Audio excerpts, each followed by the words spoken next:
Dubai میں پاکستان قونصل خانے میں ہفتے کو یوم پاکستان کی مناسبت سے تقریب کا اہتمام کیا گیا۔ تقریب کا افتتاح قونصل جنرل حسین محمد نے قومی ترانے کی دھن پر پرچم کشائی سے کیا۔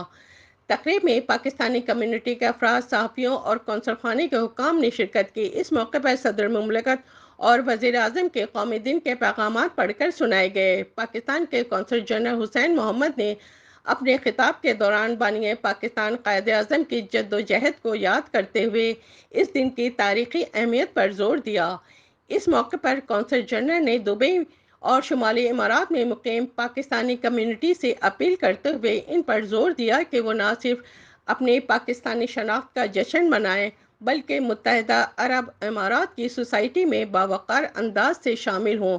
انہوں نے متحدہ عرب امارات کے قوانین پر عمل کرتے ہوئے اس کی پالیسیوں کا احترام کرنے، اس کی بھرپور ثقافت کو اپنانے اور اس کے طرز زندگی کو پسند کرنے کی اہمیت پر زور دیا۔ کیمرہ ٹیم کے ساتھ شبانہ خان، امارات نیوز، دبئی۔ دیکھنا ہے کہ کیا وہ محرکاتی کیا صلاحیت تھی، وہ قائد اعظم محمد علی جناح اور اس کے ساتھیوں کی لیڈرشپ تھی، ان کی صلاحیتیں تھیں کہ وہ ان کے انت تک محنت تھی، ان کا خلوص تھا، ایک جذبہ تھا، جس کی وجہ سے آج ہمیں ایک یعنی ایک ہمارا گھر پاکستان نصیب ہوا۔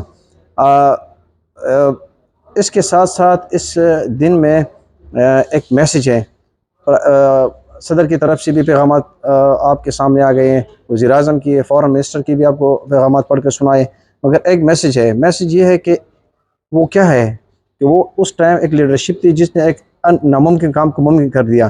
آج ہمیں اس اپنے رہنماؤں کو جنہوں نے جو چیزیں چھوڑی ہے تاریخ، تو ہمیں ان سے سیکھنا چاہیے، ہمیں ان کے نقش قدم پہ چلنا چاہیے، ہمیں انت تک محنت کرنی چاہیے، ایک ڈیڈیکیشن اور خلوص اور جذبے۔ تو ایسی چیز نہیں ہے، پاکستان کو اللہ نے سب کچھ دیا ہے، ہمیں صرف ایک راستہ، ایک ٹارگٹ اور وہ چاہیے، اور وہ ہمیں معلوم ہے، اور وہ ہے اس کے لیے آپ کو ہم سب کو اکٹھے محنت کرنی پڑے گی، ڈیڈیکیشن اور خلوص کے ساتھ۔ ادروائز کوئی ایسی چیز نہیں ہے جس کو ہم وہ ناممکن ہے ہمارے لیے۔